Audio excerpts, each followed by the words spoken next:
Hello and welcome once again to the video.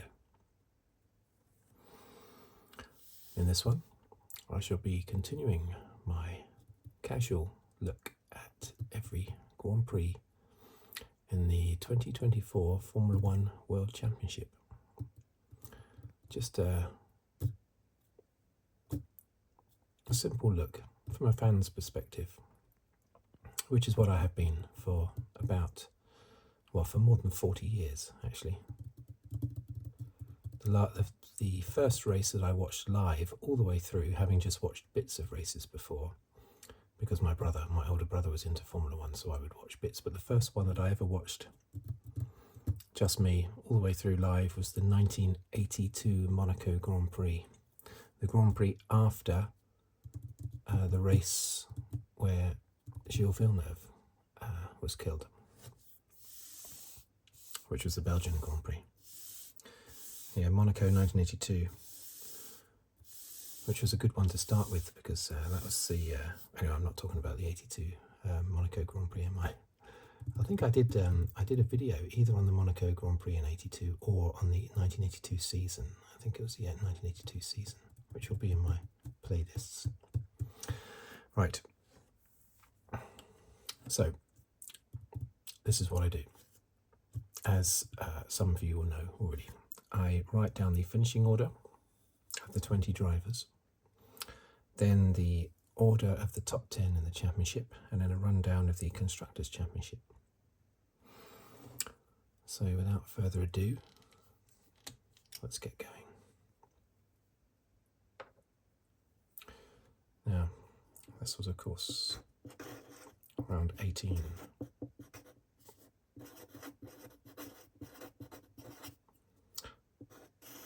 Singapore.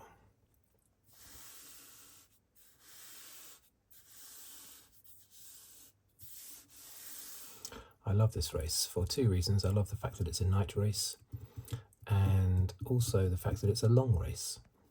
I'm still very much like I was when I was a kid, when I just wanted the races to go on for as long as possible. So Monaco, I loved Monaco and Hungary, and more lately Singapore for that reason. And I've got a bit of a downer on Monza. Not so much now, but when I was a kid, it's an hour and 20 minutes. That's ridiculous for a Grand Prix. Okay, so let's start with the rundown. I need to make sure this is in focus as well. Let's make sure I do this first. So first,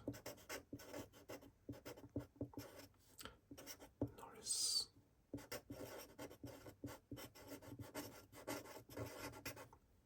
Verstappen. Now let's check this might wobble a little bit as I check the focus. Hopefully not, but it might do. Okay. Third is Piastri.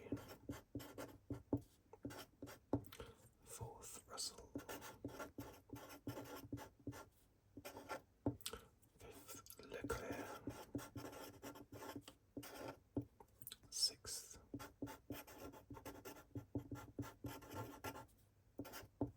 Hamilton. Sainz. Alonso.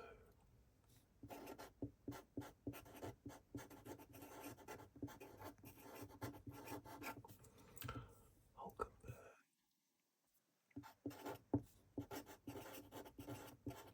Perez.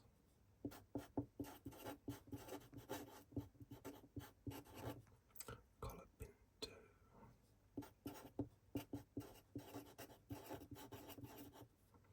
Tsunoda. Ocon. Stroll. Zhou.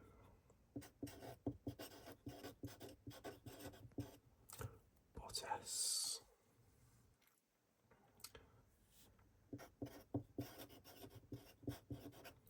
Gasly.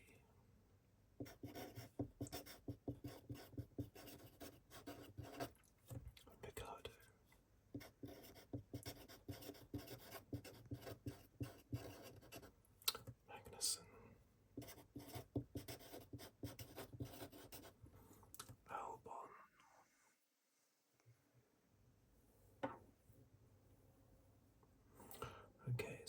let's do rundown of the championship. I think it's still in focus. I'm pretty sure it is. Right, so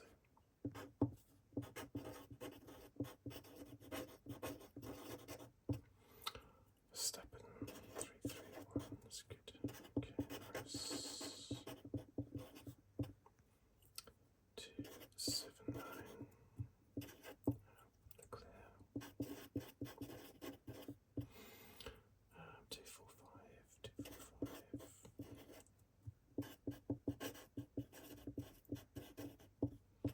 Piastri 2-3-7. Sainz 190.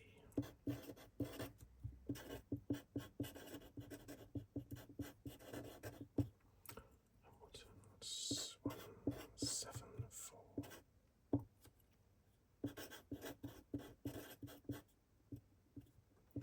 Russell 1-5-5.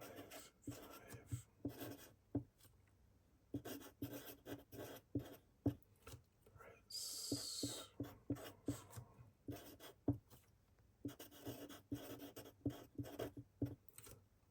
62.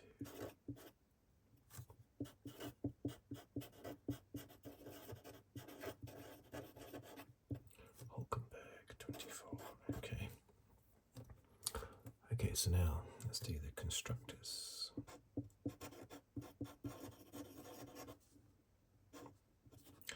McLaren 5-1-6. It's incredible. Redbull 4-7-5.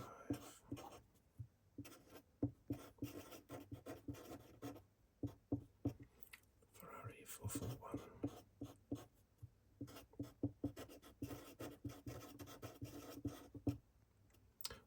Mercedes 3-2-9.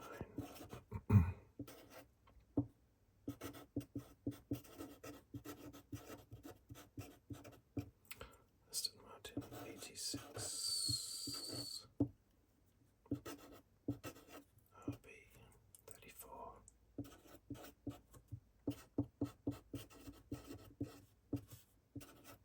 Haas 31.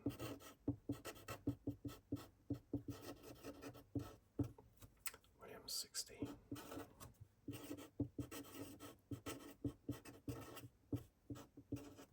Alpine 13.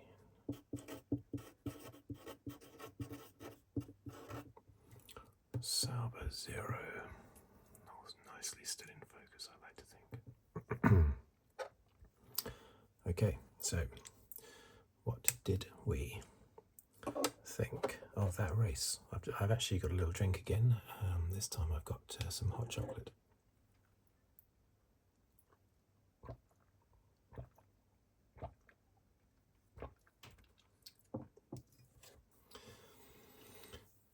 Okay, I don't drink coffee, and I only drink sort of ginger tea. It's the only tea I drink, so I drink plenty of hot chocolate, normally with water, but I've decided to do it the proper way with milk from now on. Stop being lazy, just doing it with water. Okay. Right, first and foremost, let's put down the fastest lap. Now, some people might think that's cheeky. RB bringing in Ricciardo to take that point off Norris, but why wouldn't they? They are the junior Red Bull team. I don't see what the problem is with that, but McLaren, what's the guy's name? The team principal of McLaren. Anyway, he seemed to think that it was a little bit, below the belt to do that. I don't think so.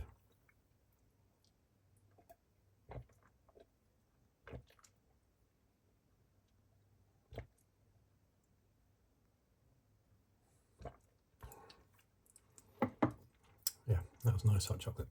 Okay. Yeah, I think it's perfectly fine for Ricciardo to do that. So, the race. Obviously, I loved the race because I'm not just a Norris fan, I am a British driver fan. And there's nothing wrong with that. No one has a go at Italians when they cheer on Ferrari every year simply because it's an Italian team. It's the same thing. I cheer on the British drivers, just like Mexicans cheer on Perez, and the Americans would cheer on any American driver. Same with every other country, basically. Brazilians are always doing that. So I think it's perfectly fine. It doesn't make you look superficial. But I like to think that I am unbiased. I know some people think I am biased in my views, but I honestly don't think I am. But anyway, what a fantastic drive by the British driver, Lando Norris. Way out in front. Finished 40-odd seconds ahead of Piastri. Now, what I would say is obviously Piastri got stuck in cars more so than Norris did. Of course, Norris was out front, didn't get stuck behind anybody. So that would go some way to explaining the 41-second gap. But I still think that Norris, and I keep saying it, Norris is the quicker driver this year. It might change next year. Maybe Piastri will be all over Norris and might be quicker. But this year, Norris has shown that he is the quicker driver this year. Okay? On their performances this year. He's consistently outpaced Piastri. Let's just put their number of wins down, shall we? So Norris has had 3. Verstappen has had 7. Piastri's had 2. Russell's had 1. I don't want to get this wrong. Leclerc had 2. Yeah, so that's 10, 11, 12, 13, 14, 15, 16, 17. Sainz has had 1, hasn't he? So Leclerc's had 2. Hamilton's had 2. Sainz has had 1. 7, 10, 16, 17, 18. Yes. Okay. That's a beautiful spread. Even the 7 by Verstappen, it's not total dominance or anything. So I think it's a really good spread this year of the wins everywhere. I think it's really good to see. Okay. So yeah, this race, Norris was fastest all weekend, wasn't he? I think the second qualifying stint, Piastri was fastest, was he not? On the in Quali 2.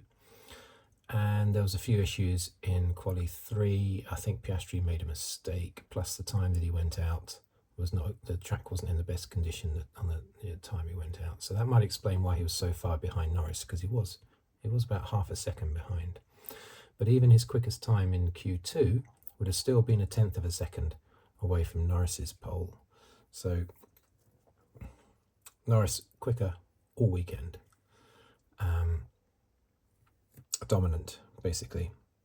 But what a fantastic performance by Verstappen, you have to say. Great performance. I mean, you got Perez complaining afterwards about how difficult the car is to drive and get the balance right. I know predominantly he's always talking about specifically his car. It's in his interest to maintain that it's just his car that's not working properly, not Max's as well. Otherwise that wouldn't explain why Max is able to do so well. So, but still, basically they're in the same car, and Verstappen consistently performs and Perez consistently doesn't perform. I know Perez has got a contract for next year, but there may well be some performance clauses in there. I mean, it seemed that Red Bull had the possibility to take Perez out of the car at the mid-season break, the summer break, but Red Bull decided not to. But it seems like they were able to legally, so clearly they're able to end his contract at the end of this year and not go ahead with the 2-year extension that there was. I'd be surprised if they keep Perez next year, because it's not just about Verstappen being happy. Verstappen's happy because he can crush Perez easily, but the team don't want a driver that can be crushed totally and utterly by Verstappen, because that also means that would mean there's a big gap between them, which means other cars get in that gap, and that's why they've lost the Constructors' Championship. So they need someone who is challenging Verstappen, maybe just a little bit behind, because they still want Team Max to remain Team Max, but maybe someone who's just a bit slower than Verstappen, in the way that Piastri has been just a bit slower than Norris this year. That would be ideal for them. next year, and Perez is not going to do that. But I don't know what other choices they've got really. Liam Lawson, he looks like he's going to the RB. I doubt they're going to throw him into the Red Bull next year. Can't see them doing that, so they'll probably have to go with Perez, even though they don't really want to. But yeah, fantastic performance by Verstappen. To get second place, I think it might even be his best result ever at Singapore. Well, he's never won it, so it'll at least be his joint best result at Singapore. But yeah, it was comfortable. He was after that final, after Piastri eventually took his pit stop, Piastri was 18 seconds behind Verstappen, and he started to close. But then I think he realised, and the team realised, that they would completely wear out Piastri's tyres and take many risks with the barriers, trying to close the gap to Verstappen. So then in the end, they decided just to chill out and settle for third, which is unfortunate. I cheered when Verstappen overtook Russell. I was like, yes, come on, even though it was an Australian passing a Brit, because I knew Piastri was the one that could challenge Verstappen and get ahead of him. So Verstappen has drove fantastically well, but really he should have been third in this race, so he sort of lucked out a little bit there. But not as much as Norris lucked out. Grazed the wall twice. I think a lot of them were grazing the wall, but we saw Norris graze the wall twice and survive, which is quite something, because who is it who got a puncture? Magnussen got a puncture towards the end, didn't he? And he barely grazed the wall, but he got a puncture. So Norris was definitely lucky there. The Mercedes, very good in qualifying. They changed something with their car, stiffened the suspension or something, and it made the car a lot better going into qualifying. And then they were very good in qualifying, third and fourth. But what on earth were they doing putting Hamilton on softs? Why did they put Hamilton on soft tyres? Just because they thought he might get ahead of Verstappen? What are the chances of fighting your way past Max Verstappen at the first corner? They put all their eggs in one basket. If he wasn't going to get past Max at the first corner, that was it. Race ruined, basically. And of course he didn't, so race ruined. I just don't understand it. Normally those sort of gambles are made by cars that are further down the grid, that are out of position in 15th or something, and they'll go on an alternate tyre strategy. He was third on the grid, Hamilton. He didn't need to take any silly gambles like that. That was daft, I think, putting him on soft tyres. That meant also, along with Piastri's bad qualifying, that Verstappen virtually had, and the Ferrari's bad qualifying is that Verstappen hardly had anyone challenging him the whole race. He was in second place. Piastri was further back due to qualifying. The Ferraris were further back due to qualifying. Hamilton was on soft tyres, which was hampering him. Hamilton was in holding up Russell. Everything was coming to assist Verstappen, basically, in his quest to hold on to second place. You notice how Norris, he got to the first corner first, and he managed to finish the first lap in first place, which is the first time he's ever done that from pole position. But did you notice that for a few laps, Verstappen was still right behind him, less than a second behind him for the first 2 or 3 laps. And then Norris started to pull away. It's what I always say. Norris is very, very slow at the start. So I always say that I think I could do 0 to 60 faster than he can, just in my car. He's painfully slow at the start of the restart, or coming out of the pits, or the start of the race, anything like that. He's very, very slow. A few laps later, he'll be the fastest on the track, but initially he's slow, and his teammate Piastri is lightning fast at any restart or any start. So I think Norris has got to get on top of that if he's going to win this championship or any championship. Can't afford to take 3, 4, 5 laps to warm up after your car has been stationary. But yeah, once those few laps went by without Verstappen managing to get past, Norris was then on fire and pulled away comfortably. He's so good at the fastest laps as well, isn't he? He held on to the fastest lap in this race for ages until Magnussen attempted to get it when he had his puncture towards the end of the race. He did record a fastest lap, but then immediately lost it due to track limits. But then on the very last lap, Ricciardo pinched it. He did what Norris has done in the last previous two races, getting fastest lap on the last lap. Although Norris has done it previously on old tyres on the last lap, not brand new, like Ricciardo's.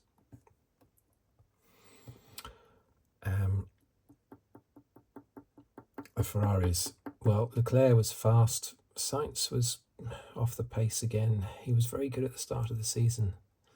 First 4 or 5 races, especially in Australia where he won, he was on fire, and he's just gone off the boil since. And Leclerc has just got better and better throughout the season. And it'd be interesting to know where Leclerc would have been if there hadn't been any qualifying woes for McLaren or Ferrari. Then I'm sure Piastri,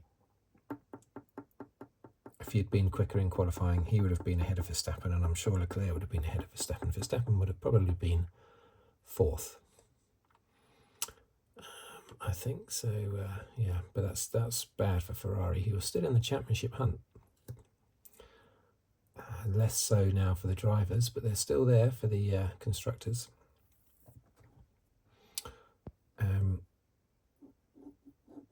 Alonso and Hulkenberg, they were well placed. Hulkenberg qualified 6th, didn't he? Where did Alonso qualify? 8th or something? I'm not sure, but they were next to each other. For a lot of the race, they were holding up cars, weren't they? Who was it who got stuck behind them for ages? I can't remember who it was. Was it Sainz? Was it Leclerc? I'm not sure. I can't remember. But yeah, they had a strong race. Hulkenberg, I'm sure, will be a bit disappointed that he slipped from 6th to 9th, but he still scored points. Perez, well, what can you say? If he is in the Red Bull next year, it'll only be because Red Bull feel they don't have any alternatives, suitable alternatives. That's the only reason why he'll be in the car. Colapinto, another fantastic strong race by him. Tsunoda, once again, a lot of shouting from him, but still a strong performance. Ocon and Gasly, well, yeah, I did say, ever since I said a few races ago, I said that Ocon seemed to be a bit invisible, and it was all Gasly. And where's Ocon? Is he just he's left the building already, basically, in advance of the end of the season. Ever since I said that, I think he's been outperforming Gasly, but that's what happens with me. As soon as I make a prediction, the opposite happens straight away. Like I made a comment of Norris comfortably beating Piastri just before Piastri beat Norris in Italy, and then beat Norris last time out as well. Although technically in Azerbaijan, Piastri didn't beat Norris really, because Norris was started 15th on the grid, so he was a little bit out of it. And you could argue, yes, Piastri fans, I'm sure, will say that Norris didn't beat Piastri in this race because Piastri was down in 5th in the grid. And yes, that would have hampered him, as I said earlier, but I still think Norris was way faster, and he was way faster all weekend.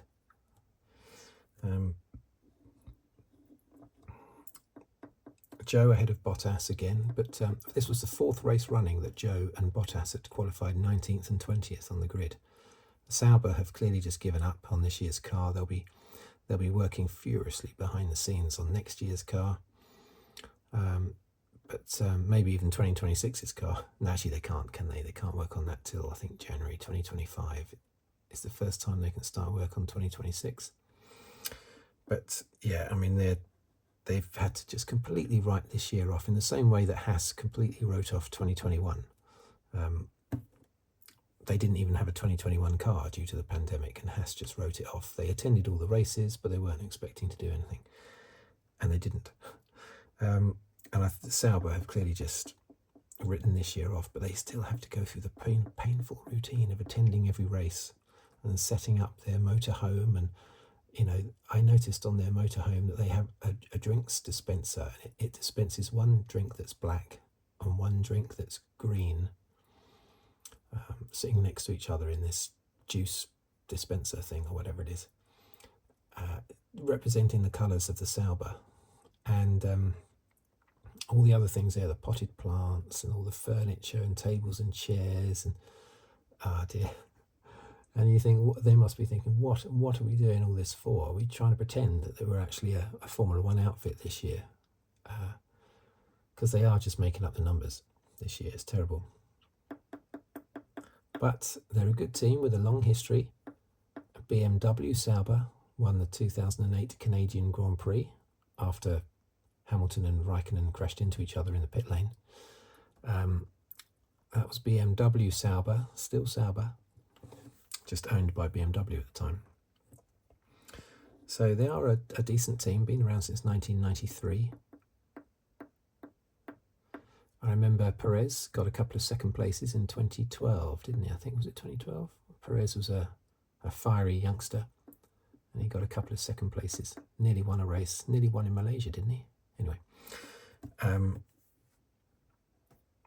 So, yeah, but they've just written off this series.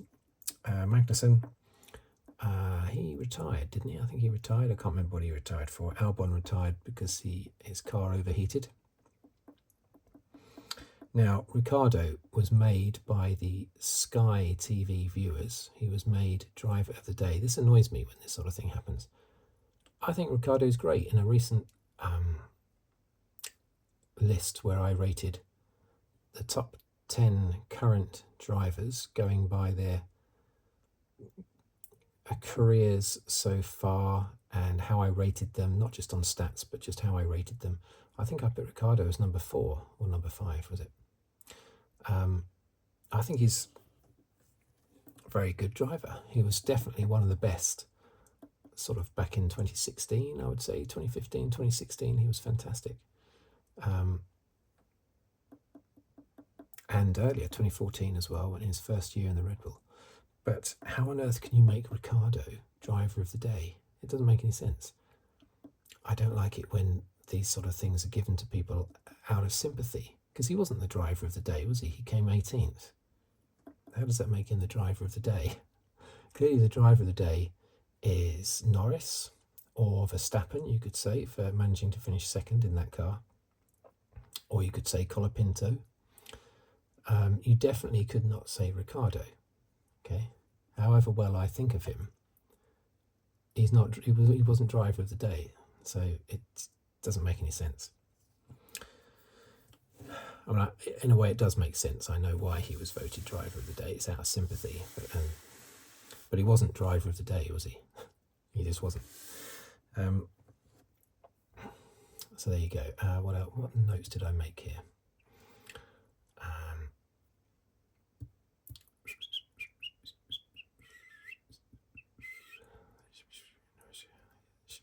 Oh yeah, team orders, yeah. Now, McLaren are still saying, even though Norris has opened up the gap again, because the gap now is what, 42 points? 42 points between Norris and Piastri, right? And yet still, McLaren are saying there won't be team orders. The only orders will come about. Zach Brown actually said there'll only be team orders that don't impact negatively on Piastri. Well, that's what team orders are. How you can't ask someone to move over and let another driver through without it impacting on that driver's race. I know. So they're all completely mixed up. They're desperate not to upset Piastri. Desperate not to upset him. They'd rather lose the World Championship than upset Piastri, which is bonkers. This is not number 2. Asking Piastri to move over and let Norris through is not saying that Piastri is a number 2. What it's saying is that Piastri is out of this championship. Norris has a chance of the championship. Okay, if Perez was the one that had the actually, it's a better example. 1999. Schumacher broke his legs, missed loads of races. When he came back, I think he came back for the last 2 or 3 races. He was completely out of it in the championship. But his teammate, the number two, if ever there was a number two, it was Eddie Irvine at Ferrari. The number two was in a shout for the championship. He was battling Mika Hakkinen. And I'm sure there was a race where Schumacher moved over and let Irvine through to either win or come second or something like that. I'm sure I remember that correctly. Well, that wasn't saying that Michael Schumacher is now suddenly the number two driver. Michael Schumacher was absolutely 100% King Cojones number one, and Eddie Irvine knew his place. But in that championship at that time, Irvine was the one that had the chance to win the championship. So Schumacher let him past. So I think McLaren need to not stop worrying about upsetting Piastri by making him feel like he's a number two. Piastri would not be a number two by helping Norris win this championship. It's just that out of the two of them, Norris is the one that has the chance to win the championship. We mustn't. Nico Rosberg spoke afterwards about how, Piastri still has a mathematical chance. For goodness sake, George Russell still has a mathematical chance of winning the championship, because the line is here. These are now out, so Perez is the latest one to be knocked out. It took a long time to get from Alonso to Perez before we had another one knocked out, because there's such a big gap in the championship between them. But now, every race, one or two of these will get knocked out. But, okay, yes, Piastri is mathematically in with a chance. All I can say is that Red Bull would be jumping up and down, clapping their hands with joy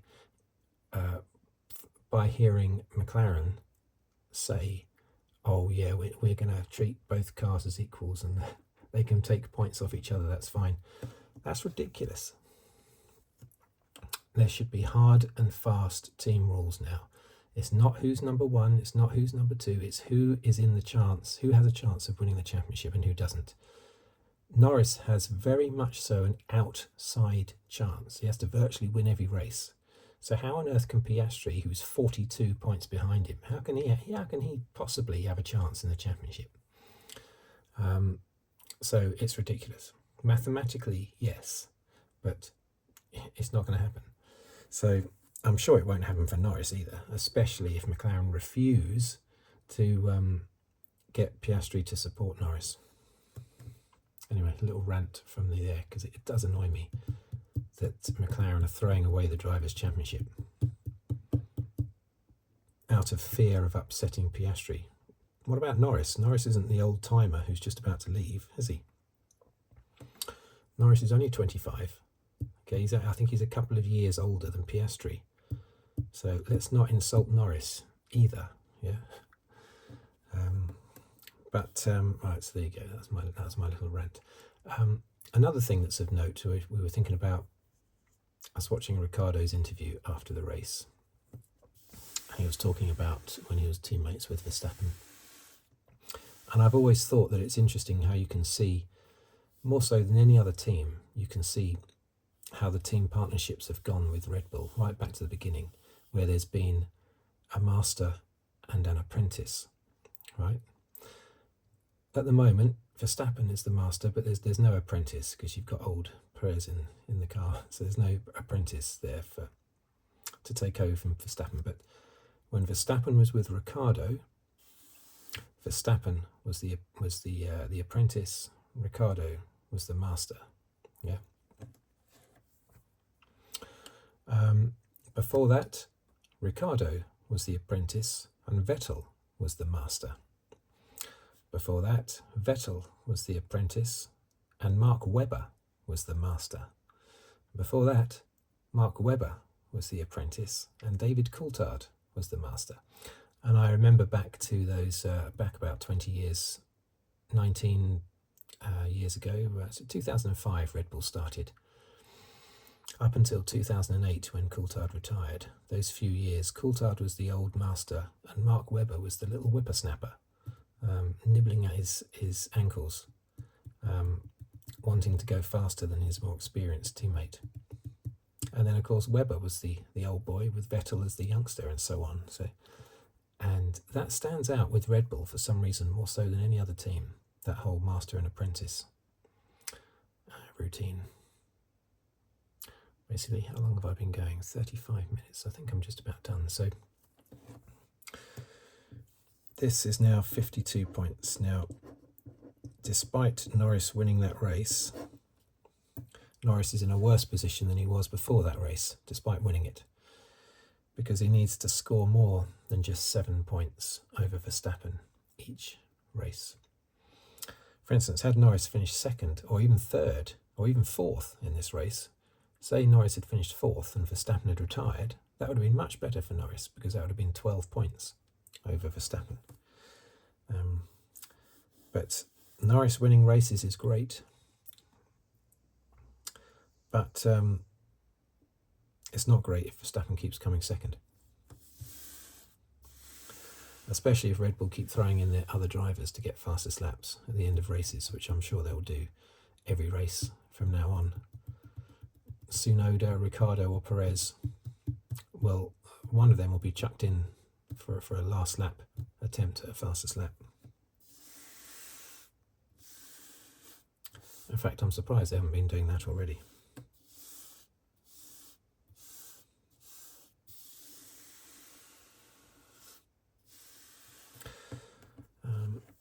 So there you go. I think that's all I have to say about that race. A great race, a bit of a flat race, you could argue. Not a lot going on. Norris on his own out front, Verstappen on his own in second.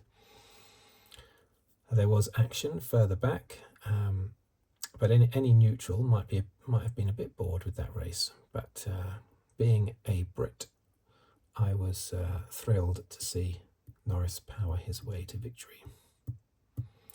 We'll see what happens in the next race, which is 4 weeks' time, isn't it, I think? And then there's 3 on the trot, and then there's another gap of, I think, 3 weeks, and then there's another 3 on the trot. Austin, Texas, one of my favourite circuits, that one. Not just to watch, but also to play on PC. Although I don't like that first corner. The first corner in Austin, it's very difficult if you're racing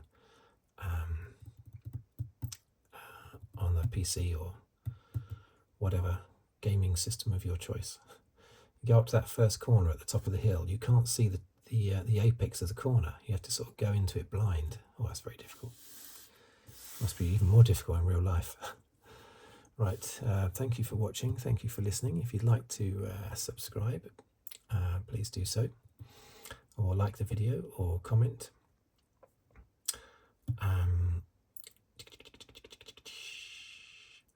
Or leave a tip at the bottom underneath the video in the thanks button, basically.